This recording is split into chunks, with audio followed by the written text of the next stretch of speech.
St. Patrick's Day night. Dickie Callie walks in by himself into Bobo's social club. He's wearing a St. Patrick's Day outfit, green tie, check jacket, green pants, and he sits at the bar. Bobo nods to Frank Montalucci to get the gun, which he does and gives it to Bobo. So Bobo puts a shot on the bar and he says, Dickie, this is a sign of respect for you to know you're always welcome here. And then we have no hard feelings. So Callie does his shot, and while he does, Bobo comes up from behind the bar, puts his hand on his shoulder, and fires 6 shots into his back.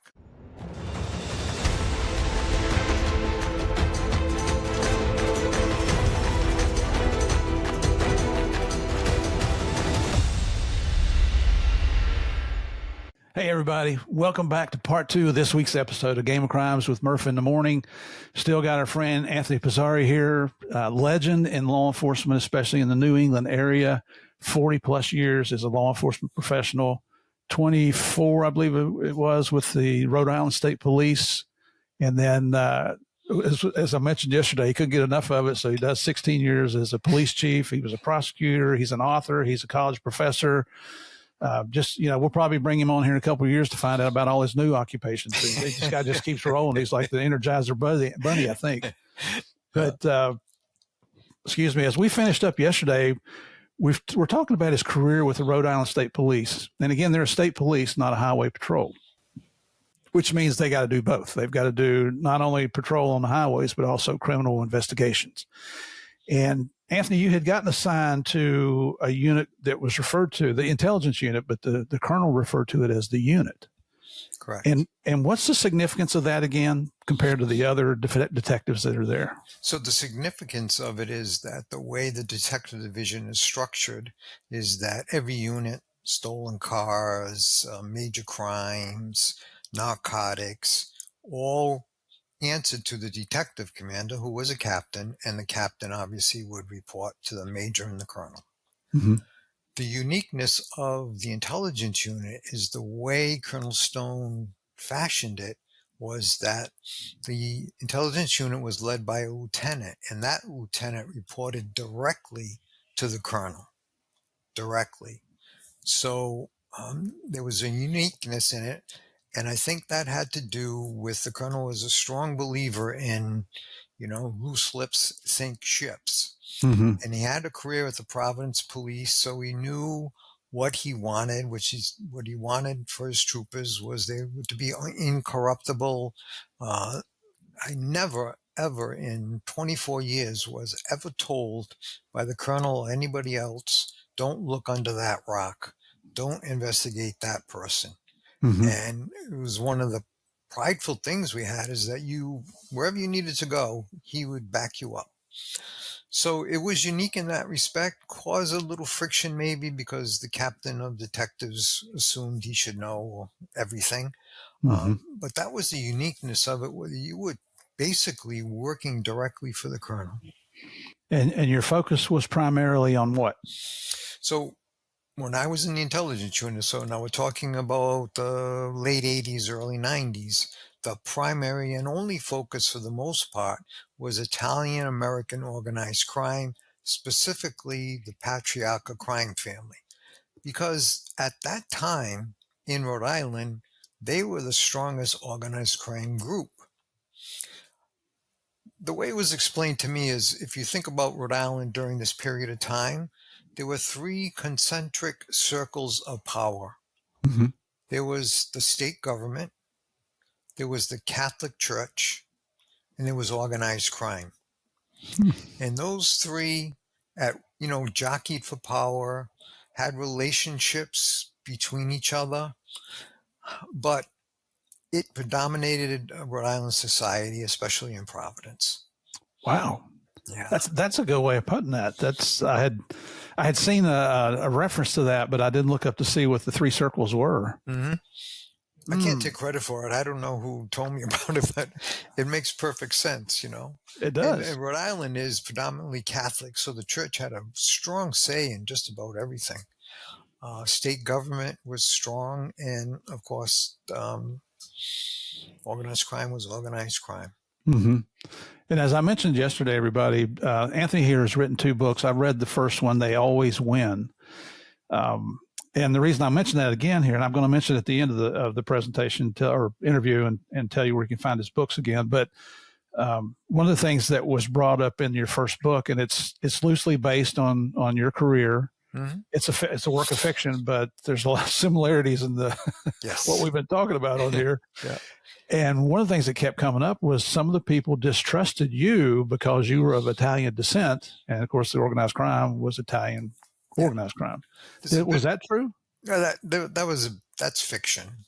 For the most, that's fiction. But it was a vehicle by which Gino stands out and is different. Mm-hmm. Now, were there frictions? Because at the time I was on the state police, there weren't a lot of Italian Americans on the state police. So, I remember, I'll give you an example. When I was in the academy, State Police Academy, 1974, invariably a speaker would start his presentation by saying, "Are there any Italians in the class?" And I would have to raise my hand. Okay. And then he would proceed to tell a joke, the butt of which was the Italian was stupid. And you have that in the book, and I thought that was a joke. Yeah, no, it was true. And hey, listen, I should have been strong enough to say something, complain. But back then, I would have been gone in 2 weeks, as disgruntled. So yeah, there was a bit of that, but I've seen it when I was growing up. This draw towards organized crime, and then unfortunately for Italians, there's always going to be that stigma of being associated with organized crime. Yeah. And when I'm talking in front of law enforcement groups, a lot of times, you try to tell jokes here and there just to lighten the mood up a little bit. And I do it as a joke because there usually are FBI agents, and I'll ask, "Is there anybody from the FBI in here?" Some of my best friends are bureau agents or retired bureau agents, and we've had some fantastic guests on here from the bureau. Yeah, but there's one thing in common amongst all American law enforcement agencies: we all bust on the FBI. Oh, absolutely, you have to. You have to. Oh, and let me tell you, that you don't slide; they'll bust right back on you.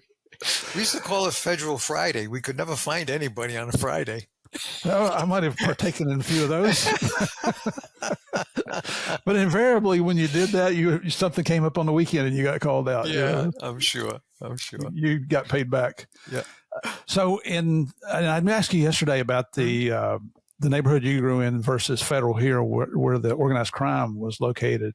And I think I must have picked that up in the book that Gino grew up in the same neighborhood as the Italian crime mob members. Well, it was neighborhood adjacent, I guess the best way to put it. Okay. So Federal Hill is close to the center of Providence, and then it borders Oneyville, which is part of the Silver Lake section. So I guess the immigrants or the people, the Italian Americans who were living in those tenement houses in Providence, kind of moved to Silver Lake because there were more houses than tenement houses there. But right on Plainfield Street and Webster Avenue, I remember it. That's where we lived, in those houses in that area, that there was a contingent of mob guys that would hang out on the corner every night. And so I saw the flashy cars. I saw the money. I saw how you could be very easily drawn in. I mean, I was a paper boy making $1.50 a week, and there were kids my age, guys my age, driving around in these brand new Chevy Chevelles. So it was quite glaring to me. And I also I tell this story all the time because I really like it. It's my career as a mobster, I call it. So when I was young, I'm like on a pedal bike. So there was a guy named Ernie, whose cousin lived in the same house I did. She was on the first floor. We were on the second. So Ernie says, "Hey, kid, take this bundle and bring it up to Pete's Spa." I said, "Okay." I pedal my little bike up. I drop it off, come back. He gives me $10. $10. Do it again. And what I started to do was buy baseball cards, the ones with the gum in it. Oh, yeah. Yeah. So one day my mother comes into my room. She goes, "Where are you getting the money for all these cards? I'm not giving it to you." I said, "Well, Ernie pays me." She goes, "What?" She knew who Ernie was. Oh, she knew. And Ernie had the misfortune of visiting his cousin one day, and my mother went down like a mother bear. And she was like, I never saw a mobster scared like that. He was like more afraid of my mother. And she said, don't you ever ask him to do anything like that. I was bringing gambling slips. I didn't know I was transporting gambling slips. Yeah. So that was my short career as a mobster. But Wow. yeah, so Atlas Avenue was the center of organized crime. That's where Raymond Patriarca Sr. had his office, called Coinomatic. It was a vending machine company. And then, as I said, as you spread out from the city, Silver Lake, predominantly Italian. So, I mean, you told us about your short stint there as a mobster, but the temptation had to be pretty great, wasn't it? It was great when you're young. Yeah. But as you get older and you see people taken advantage of, you see people that own loan sharks money that they'll never pay off. And you just realize that, what you see in the movies and television and what really goes on is totally different. Right. And I didn't want that. I didn't want that life in and out of jail and all that stuff. And I fell in love with becoming a police officer, and that's the path I followed. Good for you. Good for you, man. So that, Providence is not New York City. So did they know that you were going to become a cop or that you became a cop? The people of my neighborhood did, yeah.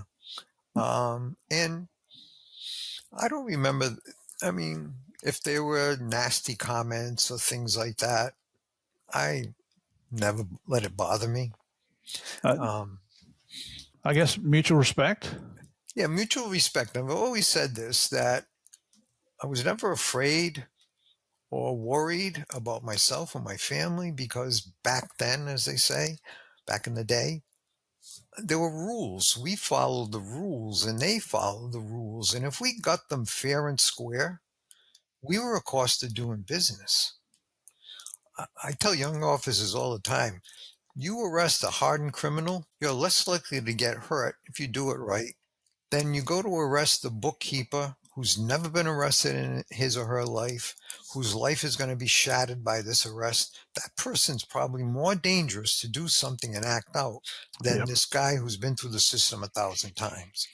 So it was like unwritten rules, and they treated us with respect for the most part, and we treated them with respect. And they knew we were coming. They knew we were going to work hard. And, that's what we did.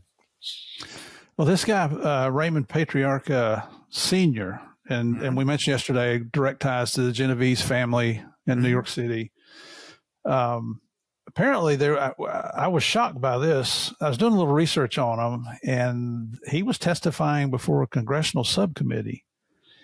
And he made a really stupid statement to the Kennedy brothers, and we're talking about John F. Kennedy and Bobby Kennedy, saying, "You two don't have the brains of your retarded sister," referring to their sister Rosemary, who had developmental challenges and then through medical processes,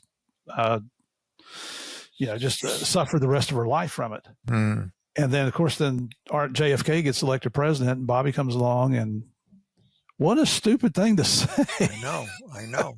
And I think that's in and around the time the FBI illegally planted the wiretaps in Raymond's office.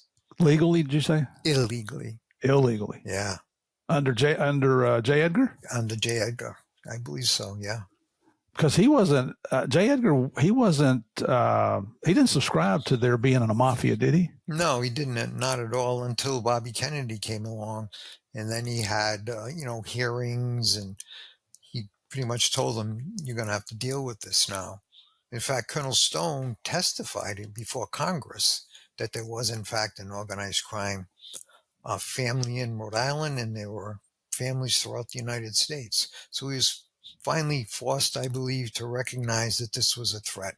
Because, as you just noted, he was into anarchist and, people who want to overthrow the government.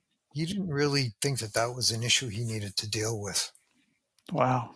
And now today, that's one of their main focuses. Exactly. Yeah. Was Ray Sr., was he violent? Well, yeah, in his past. So Ray grew up in the Worcester area, and he was very efficient in taking over that crime family. So he took over the crime family in Worcester and decided that he would move the headquarters to Providence. Now, Raymond was known for bribing officials and police officers. He literally bribed someone in Massachusetts, the judge, I believe, and he got off on a robbery charge. And subsequently, I think the judge's assistant, the governor's assistant, was fired because of the relationship, but he was never charged with it. So he comes to Rhode Island with this reputation of being able to bribe and control officials. And that was his strength. And that's what he did. So he was pretty savvy in the political world. And he ruled his family with an iron fist. If you got out of line with Raymond, example, 2 bookies are running a gambling operation, weren't kicking back to him. They were warned. Well, one day they were in a supermarket on Picasset Avenue, part of Silver Lake. Gunman rolls up, shotgun, kills them both, and takes off. That was the message. You kicked back, you participated, or you were gone. One thing I have to mention, though, is that, and I hear this all the time, is that when organized crime was at its prime, that not only did it engage in criminal activity, but it patrolled its own neighborhood. It kept its own neighborhood safe. Many times I would, after giving a presentation about organized crime, somebody will come up to me. For example, a woman said, I just wanted you to know, I was walking home. I was in high school, walking home from my friend's house. It was about 10 o'clock. Big limousine pulls up. Window rolls down. It's Raymond Sr. Young lady, what are you doing out on the streets at this hour of the night? And she explains it to him. So he takes her back to her house and says, you shouldn't do that. Wow. A more personal story. When I was on the state police, after the neighborhood changed, Raymond had died and the composition of the neighborhood changed. My 84-year-old aunt was standing on Atwells Avenue waiting for a bus. Someone came up behind her, snatched her purse, knocked her to the ground, and broke her shoulder. So I go to see her in the hospital. I said, I'm so sorry, Auntie, because that's what you call your aunt if you're Italian, Auntie. Auntie, I'm so sorry what happened to you. I hope that we can find out who did it. She said, Anthony, you're a state trooper, and I love you, but this would have never happened if Raymond was alive. Well, was Ray Jr. in charge now? Yeah, he probably was. Yeah, or it was in flux. It might have been in flux right after he passed, but yeah, that's what she said. Yeah, and I couldn't argue with her. You're right, Annie. Yeah, oh, man. Right, Aunt. Holy cow. Yeah. So you say he ruled with iron fist, and were they involved in narcotics as well as all the other gambling bits and loan sharking, extortion? I think even to this day, mobsters will tell you they don't deal narcotics because of the. Yeah, I know they'll tell you that. Yeah. What I saw in Rhode Island is that they would take the money, the kickback, the 10% from drug dealers, but what they started to do lately is that they'll insure a load of drugs. So if you have a load of drugs coming out of New York City, you got to get it to Providence. You pay them a certain percentage of whatever the load is worth, and they'll make sure they'll follow whatever they need to do to make sure that load gets to Rhode Island. Really? Yeah. And historically, there have been, Paulie, who was the head of the Gambino for Castellano, head of the family in New York, the Genovese family, he was strictly against drugs, no drugs, no drugs. And John Gotti, who was in the family, was really into drugs. His brother did time for drugs. And he kept telling the other bosses, we need to get into this business. And they wouldn't let him do it. So Big Paulie going about his business. And so what happened is Big Paulie's wife was infirmed. And so he had a housekeeper come in, but he started sleeping with the housekeeper. So when this information got to the 5 families, because they're all about respect, they didn't care if he had a girlfriend. They didn't care any about that. But the fact that he was sleeping with this woman under the roof of his wife was very, very disrespectful. And so that's when they gave John Gotti the okay to take him out. Wow. Yeah. That respect thing has gotten a lot of people killed, hasn't it? Yes, it certainly has. Even today, you look at the outlaw motorcycle gangs or just the thugs out there, you disrespected me. We had a guy come in our neighborhood here, and we live on a small lake, and the man next door, loved him to death, Joe, he was the first person to welcome us in the neighborhood. And he's still pretty stout for his age. He's retired, but he's still pretty stout. Mm-hmm. And our property lines actually go out into the lake. So we own parts of the lake. And this kid, there's no trespassing signs out. And this guy comes through there, and he was here last year. And I heard the arguing between him and Joe and last year. And they're, the guy's just cussing and calling Joe everything but what he is, a nice guy. And so I said, hey, guy, listen, we don't want any trouble here, but our property lines do go out into the lake. And so you literally are trespassing. There's 1,000 lakes here in Orlando to choose from. Yeah, and you go to another one. And his thing was, see, I'll talk to this man because he's not disrespecting me. You disrespecting me. He's showing respect to me. Well, this year he shows up, and I was here in my office working on the podcast, actually, and I get a text message from my wife that says, get out back now, call 911. I was like, oh, that's not good. Yeah. And so we got cameras on the back of the house, and it records everything. Joe's wife was telling the guy, look, you're trespassing on our property. Please leave. And the guy gets real irate with her. And actually, the backyard of Joe's property has a garden in it. So there's a fence around it. And he jumps the fence and pushes Marie. Now, you don't do that. Wow. And Marie's just the sweetest lady I think I've ever met in my life. And so he jumps back across the fence. Well, Joe hears it. He comes out. He doesn't say a word. He just goes around the side of the house and gets his water hose, drags it back around there, and just sprays the guy with a full blast of water. Well, this guy jumps the fence and comes over, and him and Joe getting a little tussle there. By the time I get out there, he's back across the fence.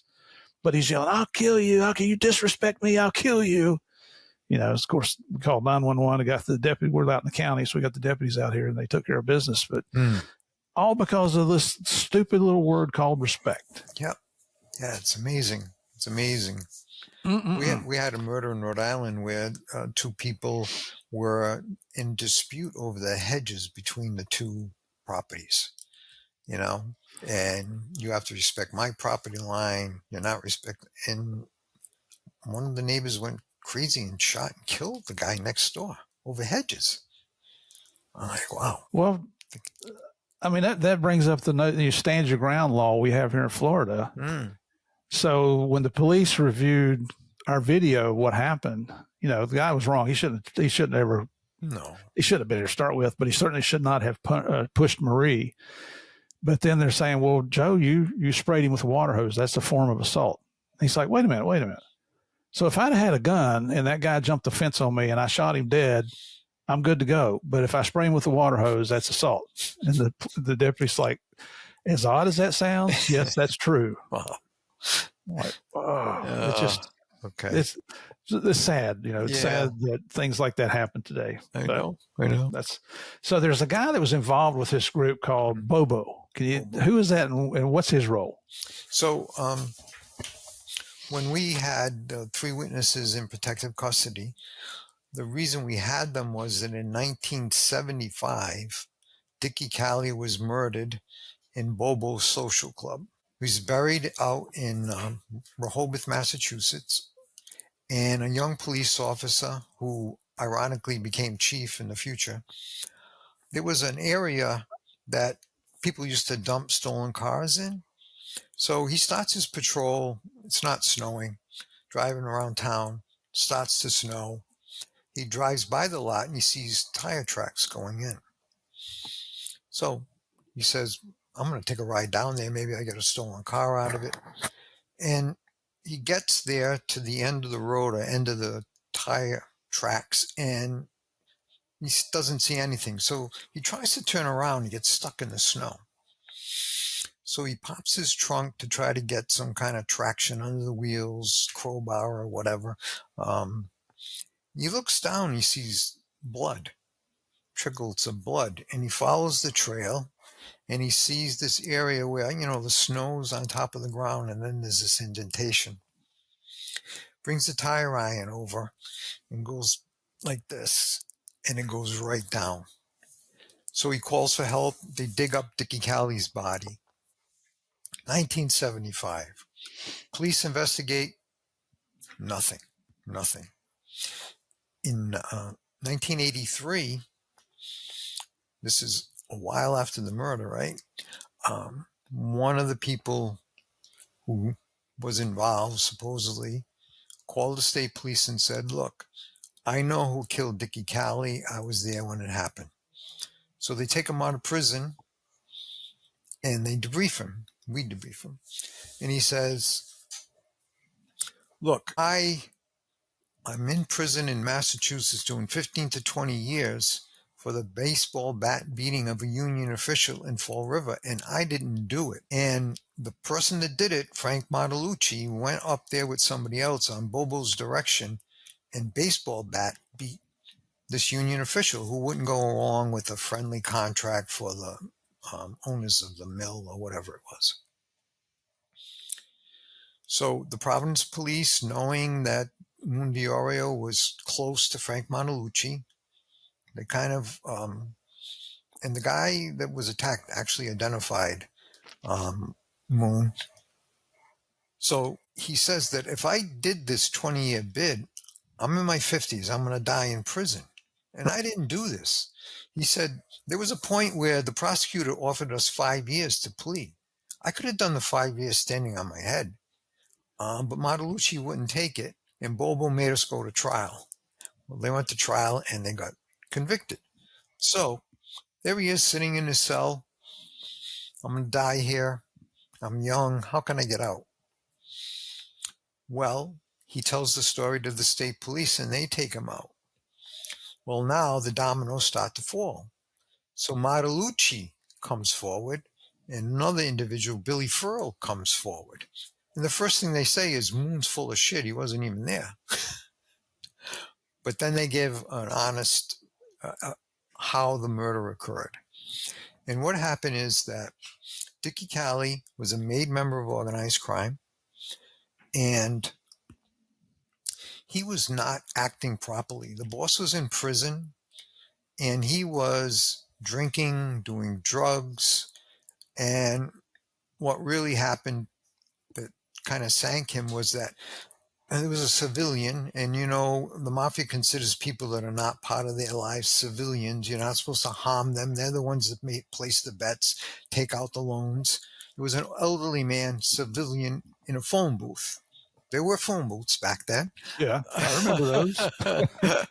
They're like drive-ins. They've all disappeared. True. He pulls the old man out because he wants to use the phone and beats him. So that was a no-no. And Martellucci said that what happened was Bobo and Dickie had bad blood. Dickie Callie's brother went into Bobo's social club and said something disrespectful, and Bobo threatened to beat the hell out of him. So now there's that friction. So they have a sit down with the underboss, Nicky Bianco, and Dickie Callie says to the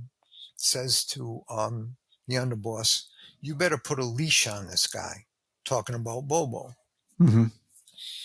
So the meeting breaks up, and his crew, now this is all from the witnesses, this is their story. The crew says, Bobo says to them, don't worry about it. Just be prepared. Dig a grave somewhere. Make sure you have a gun in the car. Okay. St. Patrick's Day night, Dickie Callie walks in by himself into Bobo's social club. He's wearing a St. Patrick's Day outfit, green tie, check jacket, green pants, and he sits at the bar. Bobo nods to Frank Montalucci to get the gun, which he does and gives it to Bobo. So Bobo puts a shot on the bar and he says, Dickie, this is a sign of respect for you to know you're always welcome here, and then we have no hard feelings.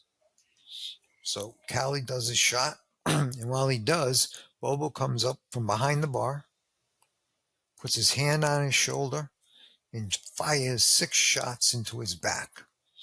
Now he flops on the floor. Now there were old men in there playing cards. Bobo's cousin was passed out from drinking on a couch. Everybody just screams and screws.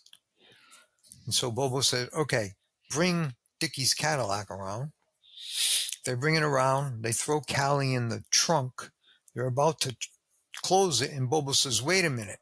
Gets a big butcher knife and stabs him like 6 or 7 times. And they said, why are you doing that? He said, it'll make the body rot faster. Oh, geez. Yeah. So Montalucci and Furley take the car to where that grave was dug in Somerset, and they dump him there, and they figure that's the last they're going to hear of it. So they're shocked when they find out. So Bobo just says, hey, just lay low. Lay low, don't say anything. And sure enough, they thought it had passed until Diorio came out. So it was kind of brilliant on Diorio's part to get himself out of prison. And all 3 ended up in the witness protection program. One of them, and I'm remembering this from the book, where one of the guys in prison, they had put a mixture of oil and butter in his light bulb, which was kind of like a prison Napalm. Napalm, yeah. Yeah. Is that true?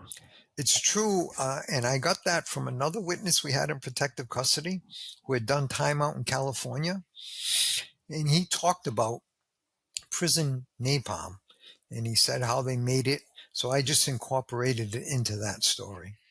Wow. Yeah. I mean, you see in movies, you and I know more about what really goes on probably than people not inside of law enforcement, but I mean, even that I didn't know that you could make something like that out of oil and soft butter. Yeah. Wow. Yeah. Like I said, I didn't know, but I heard it right from the horse's mouth. Someone we had in protective custody, another mobster or associate. He wasn't Italian, so he could never be a made man, but he came forward after they shot him like 7 times, and no one knows how he survived. But he came into custody, and other troopers in the intelligence unit worked with him. So when Bobo goes to jail or goes to trial, I'm sorry, what was security like at the courthouses? Was there concern that they'd try and come and get him and save him? Or yeah, there were a series of trials leading up to the Callie trial, and those were all not guilty. In this last trial, they assigned me as a case agent and 2 new prosecutors. So we had security. We closed off the streets around the courthouse. We had the entrances to the courtroom, troopers everywhere, Providence police everywhere. So, yeah, there was a great deal of security because he was a dangerous person. And, who knew if someone would try to bust him out? Well, not at all. I mean, I have a scene in the book which is fictionalized about someone trying to kill him. But no, never. The defense attorneys in there, I mean, just, our Constitution said, we all have the right to counsel and you face your accusers and be tried by a jury of your peers and all the things that go along with that. But these attorneys that come in are these mob attorneys that come in to represent Bobo and all these other people? Yeah, I would say that they were closely associated with them. And I've seen many occasions where attorneys get so enamored with the life that they start to do illegal things. We arrested an attorney who lived up in Lincoln that we used to, would let mobsters park their cars in his driveway, because it was like an industrial park nearby, and there was a jewelry place, and they were always trying to break in. Again, that's another case handled by the intelligence unit, not by me. So we ended up getting arrested as an accessory. So, yeah, but the lawyers in this case, they were both very diligent, hardworking. One was out of Boston, and the other one was well known for having connections with the mob. At one time, the underboss of the family, I believe, was working as a paralegal in his office. Wow. Yeah. And I hate to keep asking these questions because okay. I don't want to give away the plot of the book, but and there's a lot of cool details. But was there really a surprise witness that came up in that last trial? No, I made that up. Okay. I really well, you did good. Thank you. When I first read it, I'm reading, I'm thinking that couldn't have happened. Well, maybe it did. You know, that's you did good on the book. I'm not kidding you. I really like that. Thank you. I'm sorry. I was going to say that character. We meet her first when I'm a young man as a lifeguard. Oh yeah, that's true. Talking about your sex life there. Oh man, that's my summer of 42. We're not going to say any more about that because if you want to know, you got to go read the book. Yeah, that's right. You got to read the book. There's a little sex, there's a little violence, a little rock and roll in there. You know, yeah. Sex, drugs, and rock and roll. It doesn't get any better, right? It doesn't get any better than that. It always surprises people when they find out that I'm a rock and roll fan, you know, because his cops were supposed to be so conservative. Yeah, you know? I know.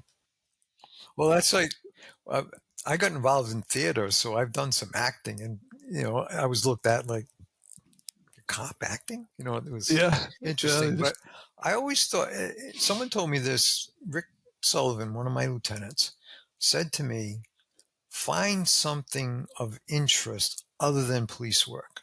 Mm-hmm. Because I think what happens, I think you'll agree, is sometimes you become so myopic because you're with cops, surrounded by cops, with cops afterwards, and you sort of take on that mentality of us versus them, and it doesn't make you a better cop. It makes you a worse cop, I think.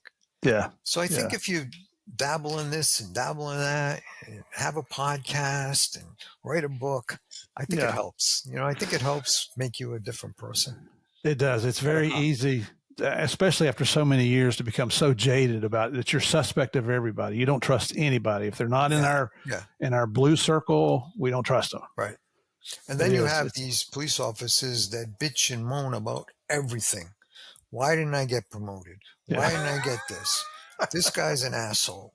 And then sometimes they'd be standing there and saying, you're talking about someone and one of the troopers standing around you is like his best friend. Do you think he's going to tell you about that?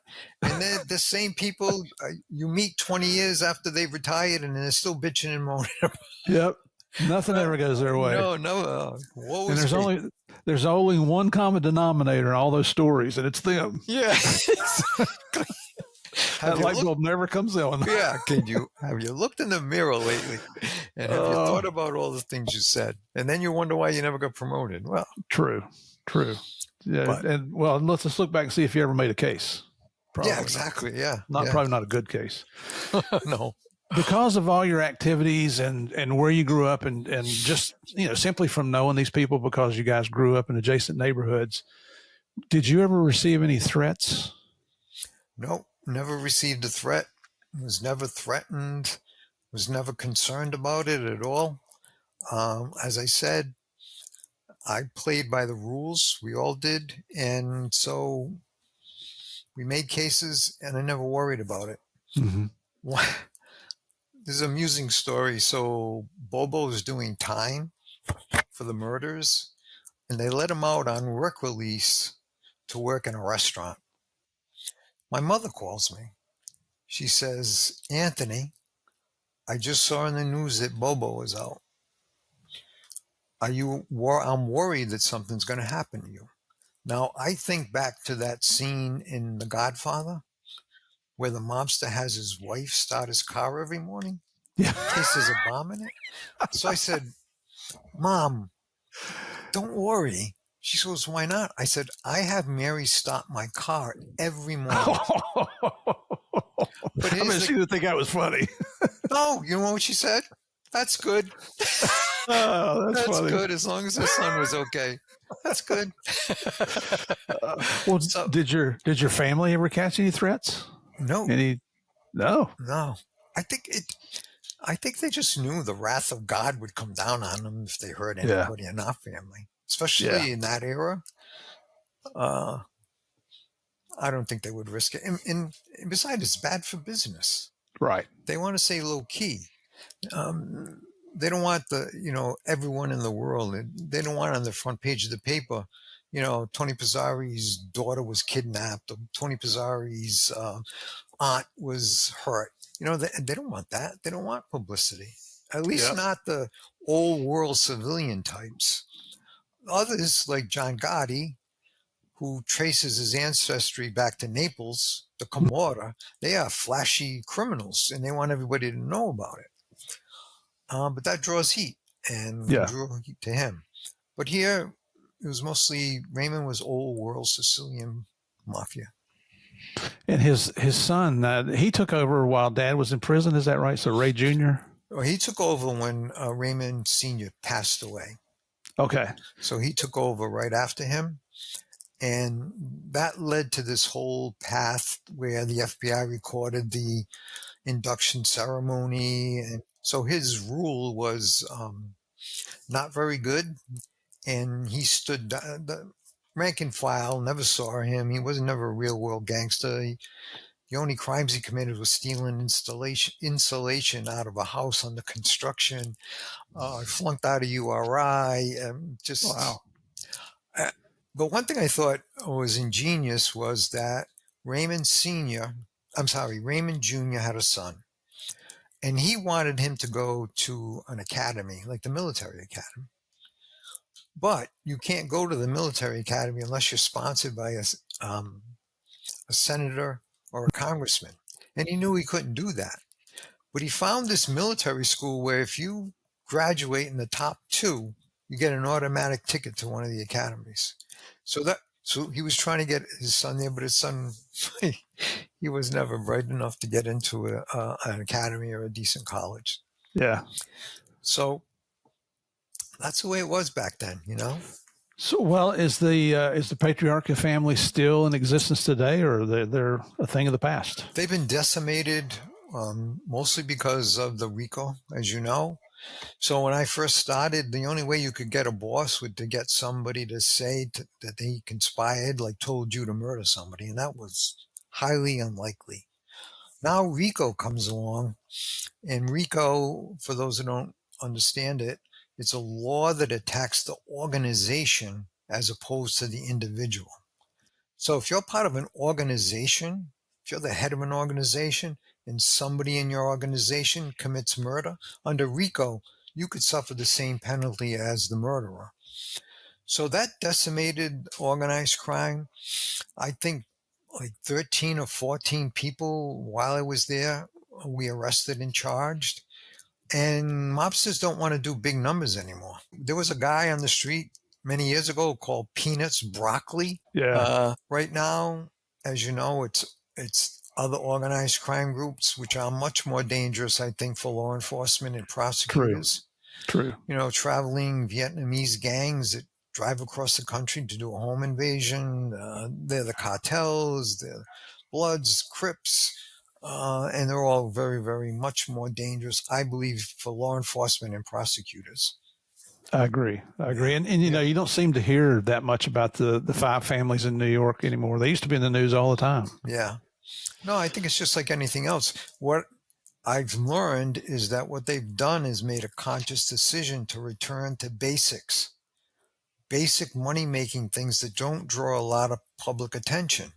Gambling, loan sharking, shaking down places. You don't see law enforcement concentrating on those things. And so they just sit back and it's just like a steady stream of income from those crimes. They're afraid they'll bring Joe Pistone back up. They don't want that. Believe me, they don't want that man out. He'd take them all down.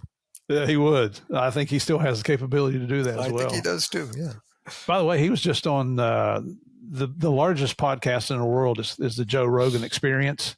Yes. And Joe Pistone was just a guest on Joe Rogan's podcast here in the last week or two. Yeah. Well, I bet his book sales went through the roof. Hit boy's doing all right. He's doing all right for himself. Yeah, he's calling me every once in a while. You'll have it. I'm doing this reality show about unsolved murders. Do you know any murders that we could come in? I put him in touch with a local police department. I don't know if you ever did a show with them, but yeah, he's really something else. He still keeps going. Yeah, still keeps going. Yeah, he's like that ever-ready bunny. When you retired from the state police, why did you decide to retire at that point? So at the time I retired, Rhode Island had a state law that you could retire after 20 years, but you could stay 25. But at 25, you had reached your maximum pension and you had to leave. State law. Troopers usually between 20 and 25 start looking around. At 24, I had the opportunity to go to the Roger Williams University, the School of Justice Study, and I was the assistant dean for 4 years, and I was the dean for 2 years. And we had graduate degrees, undergraduate degrees, and we started something called the Justice System Research Institute, which was run by Denise Owens and Bob McKenna, retired police officers. And it was a place for police officers to get in-service training. A lot of the training that the state of Rhode Island or the police departments were unable to afford to do. And so they made that very successful. But after 6 years, I just wanted to get back into law enforcement because colleges and universities, as you know, have a very different culture, much different than the culture I came from. I'm not saying theirs was better than ours, but I was more comfortable in ours. And so I was lucky enough to apply for the Middletown Police Department job, and I was accepted. And that was a great experience. The hardest part of it was when I was hired, they said all I had to do was live in a radius. And my wife and I had just bought a house in Barrington, Rhode Island. So I figured I was all set. Then I got a little messy because of politics. And they said, okay, we'll give you the job, but you're going to move into town. So I had dug my haunches in by that point. I said, okay, I'll move in. So they give me the job. Now I'm driving home and I got to tell Mary, oh, by the way, we have to move. And being the good wife that she is, she took it on the chin. We moved. And now she says to me, you brought me here kicking and screaming, but I would never leave here. I love it. So good for her. It turned out okay. Yeah. One thing I didn't point out was you not only earned your bachelor's degree, but you went quite a bit further past that, didn't you? Tell us about your college experience and when you earned your degrees. Okay. So I had 2 years of college at Bryant, as I mentioned. So I just needed 2 more years. And at that time, the government was sponsoring education for police officers. LEAP, exactly. Yep. LEAP was a program. So I enrolled at Roger Williams University.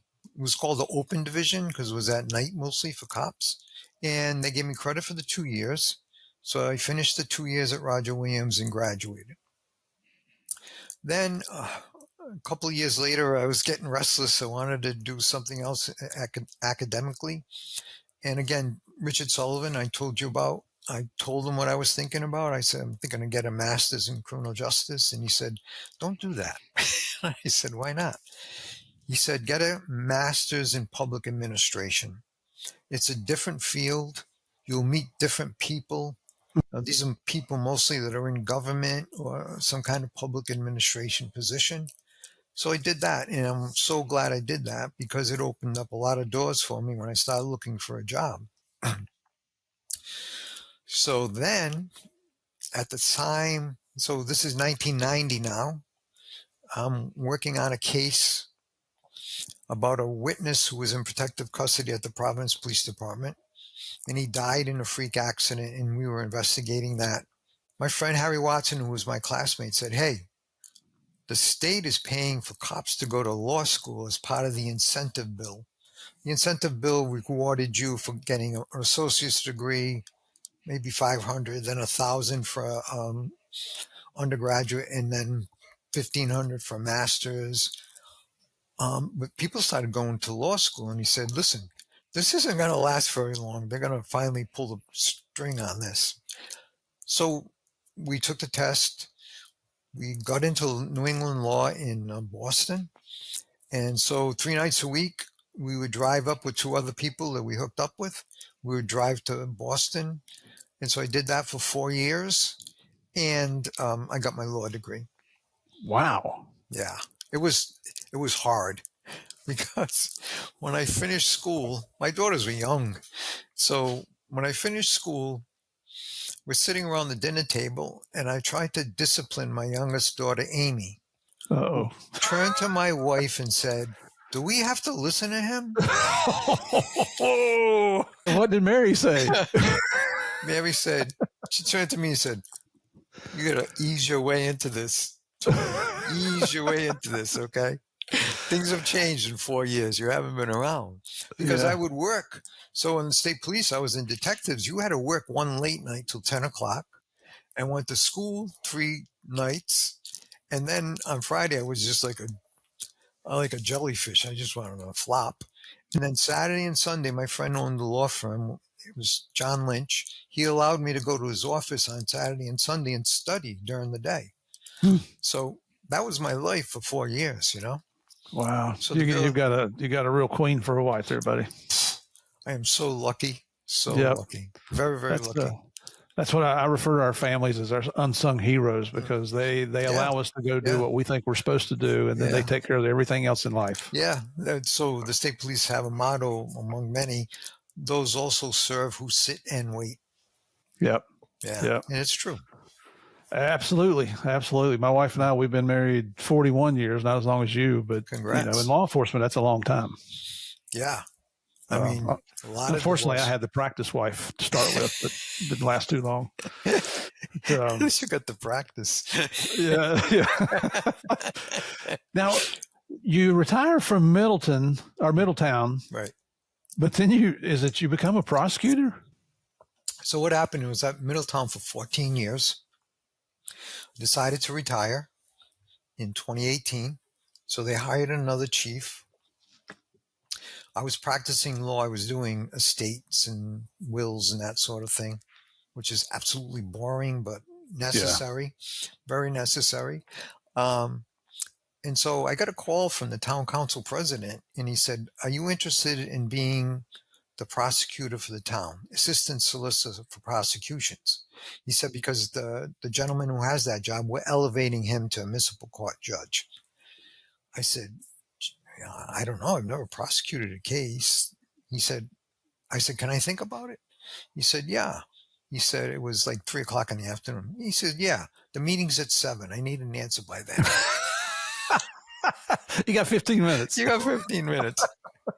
Jeez. So I immediately called. I talked to Mary about it. And then I called the lawyer who was going to become municipal court judge, because he was the prosecutor. And I said, can I do this? He goes, yeah, absolutely. It's going to take you a while to get on your feet, and then you'll be fine. So I took the job, and I really enjoyed it. I loved it. I mean, you have to think on your feet, and, lawyers have this great trick, defense lawyers. So I used to try to set up something where I could talk to them before court starts, and, we could work something out, but no one ever came. No one wanted to do it. I finally figured out what they'd like to do is, once you're standing up and going through the cases, they like to come up and, hey, can I talk to you for a minute? I think we can do this. And so they try to catch you off guard, Yeah. But, I had a couple of trials, and it was just a great experience. So after about 2 years, and I was prosecuting Middletown Police Cop, so I had a very good relationship with them. There was some rumblings about the chief that they hired, and whatever it was, he decided to move on. And they called me and asked me if I would come back, which is really unusual in law enforcement. Yeah. So I said, yeah, I'll come back for a couple of years, get it back to where I think it should be, prepare for my replacement. I would love to do that. So I did it for 2 years. I got Captain Ryan, who's now the chief, in place. And I said, okay, my job's done, and I left. Wow. Yeah. But you didn't stop after that either, did you? You still what are you doing now? Because it's not just one thing. No, so I'm working on the third book, obviously. I'm doing a lot of work with Lynn to get the message out about this book. Um, I like to work out. I do CrossFit 2 days a week. So I'm doing that and just waiting for the next thing to come along, I guess. Are you still teaching? I haven't taught. I have the opportunity to go back anytime I want, but I wanted to concentrate on the book, and I want to concentrate on publishing this book. But Right. eventually, I'll go back. I really like to go back and do some lectures or do some training on officer wellness and staying well, because we in our profession, so much suicide, so much PTSD. It's really sad. So, and as you know, coming up when we did, it was macho. You never talked about it. You went out and had a few drinks, but you never asked for help, and you wouldn't think to ask for help because then the stigma would last with you forever. So Yeah. yeah, I like to do things like that. Did you ever suffer through anything that would be comparable to what we call today PTSD, through depression, anxiety? Yeah. And so I remember the case like it was yesterday. So responded, there was a police officer from Foster, Rhode Island, who had been dismissed from the job from using excessive force against three teenagers, 18, 19. And so what happened is the three guys were at a garage, their friend's garage, repairing cars. And he got up to where they were and he walked through the area where the guys were, and he shot all three of them. There was a fourth kid under a car that he didn't see. Jeez. And the kid said, I could see his boots and him marching around, but I did not dare to move. So when he finished with the murders, that kid ran to a house and called for help. But the thing I think that stuck with me and still sticks with me every once in a while is that when I got there at the scene, which was horrific, one of the young men had put his hands up like this to sort of shield him from the bullets. And that's one of those things that it's like, I think someone once described it to me as like holding a ball under water between your knees that eventually is going to rise to the surface and you're going to have to deal with it. Yeah. So, yeah, I mean, there's no way you can go through this career and be a worker and not come out with some scars and things you'll never forget. The other thing I'll never forget is I was a young detective, so this is probably in 79. There was a hit and run on 95, and this kid was out changing the diaper. He was in the breakdown lane, in the shoulder of the breakdown lane, and someone came by and ran him over and killed him. And my partner and I were assigned to that, and we could never solve it. We knew what kind of a car it was, but the registry wasn't sophisticated enough to, run all the green vehicles. So we would spend hours going through parking lots trying to locate cars because there was a paint chip left behind. FBI told us what kind of a car it was. But the fact that I never solved that still stays with me to this day. Yeah. Yeah, it really does.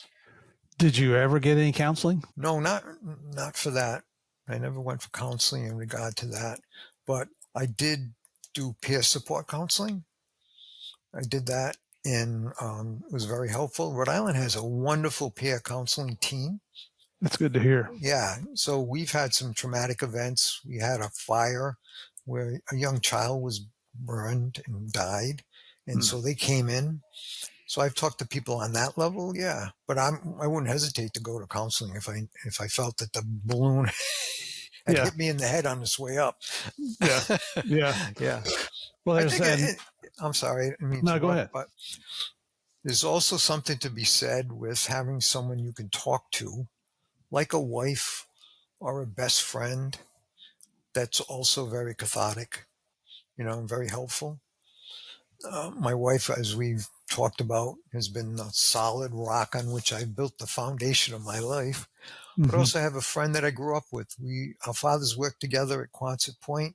I've known him since Cub Scouts, Boy Scouts, and like I can say anything to him, he can say anything to me. So I talk to him a lot about stuff like this. Yeah. Yeah.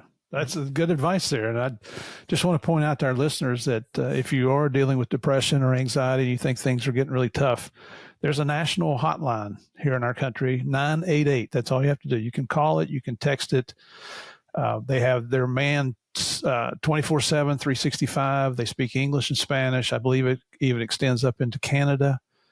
They might not be the people that can help you at that moment, but they will get you in touch with somebody that can. So don't think that you have to go through any of these incidents that we might refer to as PTSD today by yourself. There's always somebody standing by to help. That's one of the things that we've slowly made a lot of progress on here in our country, and proud to say that we have. So 988, that's the number you just have to remember, 988. Anthony, before I let you go here, Sure. I found a couple of awards that you had received. One's the Gerhard Mueller Innovator Award. What is that? So when I was at Roger Williams University, there's an association of criminal justice sciences. So it's professors who teach criminal justice. And that award is named for one of them. And it's for innovation in the criminal justice education. So I got that. I was nominated for that for the work I did at Roger Williams, both at the undergraduate and graduate level. And I think mainly because I established that, along with many others, established that Justice System Training Research Institute. Wow. Very honorable. Thank you. And then I found where you were inducted into the Attorney General's Criminal Justice Hall of Fame. Yeah, imagine that. Wow. That's pretty impressive. Yeah, I know. You never go into this work expecting to get awards or anything like that. And so, yeah, the Attorney General started that a few years ago. Attorney General Kilmartin and Attorney General now, not Peter Kilmartin, the Attorney General now at present is continued that. And so they have a committee, people make nominations, and I was lucky enough to be selected. Yeah. Wow. Congratulations. Thank you. Thank you. And I guess my last question here would be for you is, for anybody that's interested in law enforcement career, what words of wisdom would you have to offer for them? I think what I would say to them is, if you're going to do this, it has to be in your heart that it's what you want to do. It can't be about, like we said, money, guns, and roses, because that's not the job. No. It has to be something you want more than anybody else. If you want it more than anybody else, you will succeed. And would you agree that it becomes a way of life? Oh, absolutely. If you're not ready to commit to that way of life, you're not going to have a good career. And unfortunately, I've seen a lot of young officers. I wonder, it seemed more like a job to them than it was to us. But, that's just an old man complaining, grumbling. Yeah. Me too. I'm guilty. Yeah, okay. But yeah, that's just taken from my personal experience. I started the academy with 24 men. There were no women on the job at the time. And there were these gigantic guys that were out of the Marines, out of the Navy SEALs and all this. And I said, I'm going to get killed up here. But you know what? They just slowly, within the first 2 weeks, we lost 8 trainees. And I would hear them on the phone, because we got to make one phone call a day, like we're in prison, one phone call. And I could hear them talking to their wives who didn't want them away that long, And so we ended up graduating 16. Wow. Yeah, we lost 8 in 2 weeks. And that's the thing, is your significant other in your life has to be willing to put up with all the stuff that goes along with it as well. Yeah. It's one of those things where it sounds like a good idea till your husband's away for 2 weeks, or your spouse is away for 2-3 weeks, and oh my God, I got to go through this for 5 months. On the municipal side in Rhode Island, they get to go home every night, which I think is much better. But State Police still old school. You stay there for 6 days. Yeah. Yeah. Well, buddy, I tell you what, man, it's been an honor to have you on here, to have a legend, somebody with your experience to come on. And you're very humble, but you're also being very transparent about your stories here. And for our listeners, if you'd like to find out more about Anthony, you can find him on Instagram, Facebook. These are the places I found him. Instagram, Facebook, TikTok, X, formerly Twitter, LinkedIn, all under Anthony Pesare, and that's Anthony Pesare. I guess common spelling, right? Yes. And then his website is Anthony M. Pesare. M is in Mary, or as in Mark, I guess I should say for a man, right? AnthonyMPesare.com. And I've actually got the site pulled up here. He has a public speaking business now. So if you're looking for somebody to come in and talk about organized crime, go check out his website. You can find his books there, but his books are, the first one was They Always Win. The second is Back in the Game, and this is part of the Gino Peterson series. And he's told us that we've got a third one that hopefully will be out. What, you think it might make it this year? No, not this year, but next year, definitely. Okay, so in 2026, there's something to be looking for. You can find those books on Amazon, Barnes & Noble, and any reputable bookstore. I don't even know, is Books A Million still out there? The online Books A Million bookstores, the chain? It's on Indigo, which I think is a Canadian outlet. Okay. Yeah. And you can also go on his website and find out more information there. You can buy the book on the website. Just click on it. It'll take you to Amazon or Barnes & Noble, and you can order right then and there. So it's like one click off the website. And we'll also have it on the Game of Crimes podcast website. Go to the book list there, and you'll see him at the top of the list here as soon as these episodes come out, and it'll stay on the book list. As always, if you want to send me any information, you can contact me through gameofcrimespodcast.com. You can contact me through the Game of Crimes podcast at gmail.com. Come over and check us out on Patreon/Game of Crimes. Gosh, I can't remember. I can't believe I'm remembering all these. Instagram, X, and TikTok at Game of Crimes Podcast. If you haven't checked us out on YouTube, do me a favor, go over there, type in Game of Crimes Podcast in the search bar, click on the subscribe button, check out some of the episodes, click like, don't click the dislike. If you want to click the dislike, just send me an ugly comment, because those I can ignore. No, seriously, come over and check us out. Anthony, I'm not kidding you, buddy. It was an honor to have you on here. Somebody with your experience and your background, and I don't call many people on here legends. You are legendary, especially in the New England area. Thank you for your service to your state, to the citizens in the areas that you've worked, and to your country. Thanks to Mary for putting up with your crap for all those years, and your daughters as well. I hope they listen to you now. Yeah, no. Yeah, mine either. No. We still love them. Yeah, we do. But thank you, sir. Thank you so much for coming on the Game of Crimes. Thank you. I'm humbled by the invitation and the fact to talk to you. I hope we get a chance to chat again. I do too. And so, listeners, thank you guys for continuing to come back every week. I couldn't do this without you. I don't know what the heck's wrong with you people that you keep coming back and listen to this old man talk about, well, I know why you come back. You come back to hear the studs and studettes that I bring on here, but you also come back because you enjoy playing the biggest, the baddest, the most dangerous game of all, and that's the Game of Crimes.